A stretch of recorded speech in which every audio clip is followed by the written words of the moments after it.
उस समय की बात है जब धरती पर राजाओं के महल सोने से चमकते थे, पर कई हृदय भीतर से सूने और टूटे हुए थे। ऐसा ही एक राज्य था, समृद्ध, शक्तिशाली, शांति से भरा हुआ।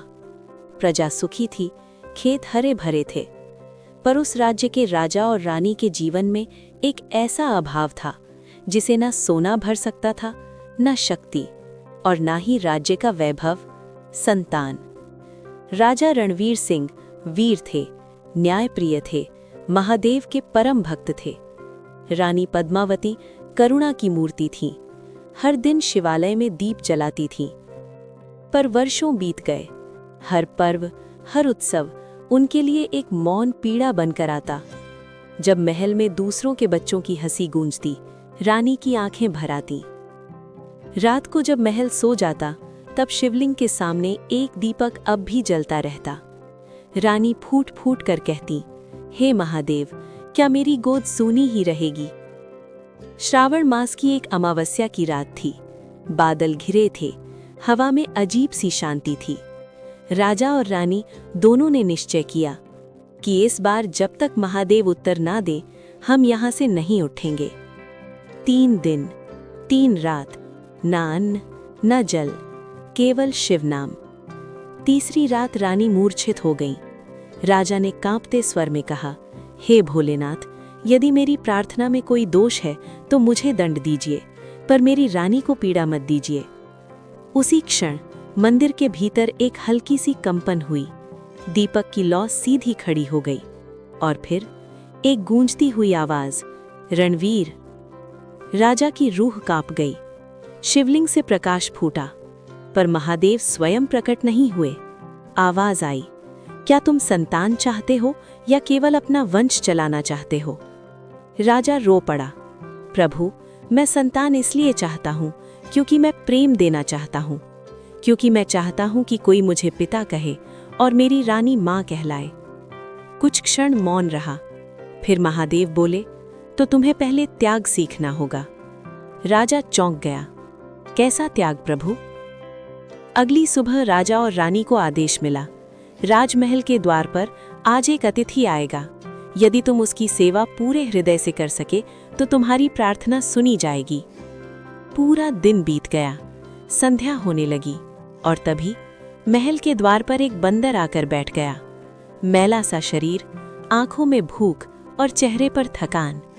दरबारियों ने कहा, महाराज, ये तो पशु है, इसे हटा दिया जाए। पर राजा को महादेव की वाणी याद आ गई। उन्होंने कहा, नहीं, ये अतिथि है। रानी स्वयं फल, जल और वस्त्र लेकर आईं। बंदर ने भोजन किया और फिर सीधे शिवलिंग के सामने बैठकर आंखें बंद कर लीं। राजा और रानी ये देखकर स्तब्ध रह गए।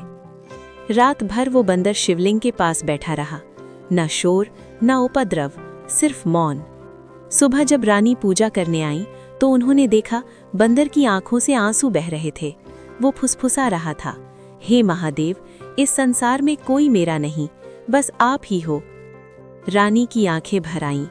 उन्होंने मन ही मन कहा, यदि मेरा बच्चा होता तो मैं उसे कभी अकेला न छोड़ती। उसी क्षण बंदर ने अपनी आंखें खोलीं और देखते ही देखते वो प्रकाश में बदल गया।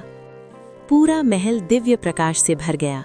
वहां महादेव स्वयं खड़े थे, त्रिनेत्र, जटाजूट, गले में नाग और चेहरे पर करुणा। राजा और रानी धरती पर गिर पड़े। महादेव बोले, ये बंदर नहीं था, ये तुम्हारे त्याग की परीक्षा थी।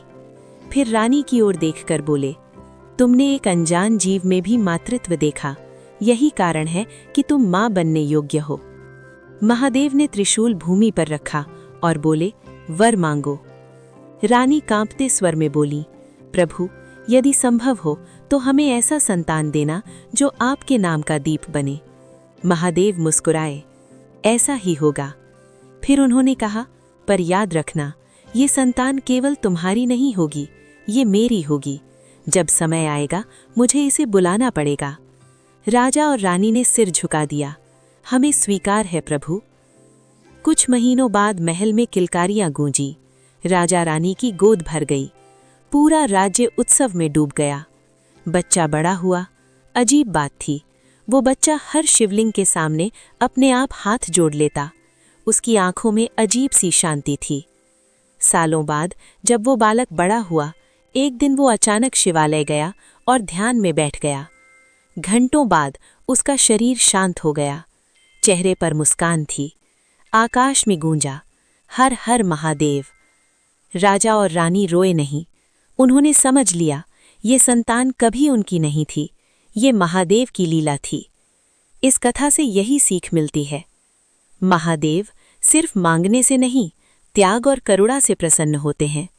जो जीव दूसरों के दुख को अपना समझता है, वही सच्चा भक्त है। और जो मिला है, वो भी महादेव की अमानत है।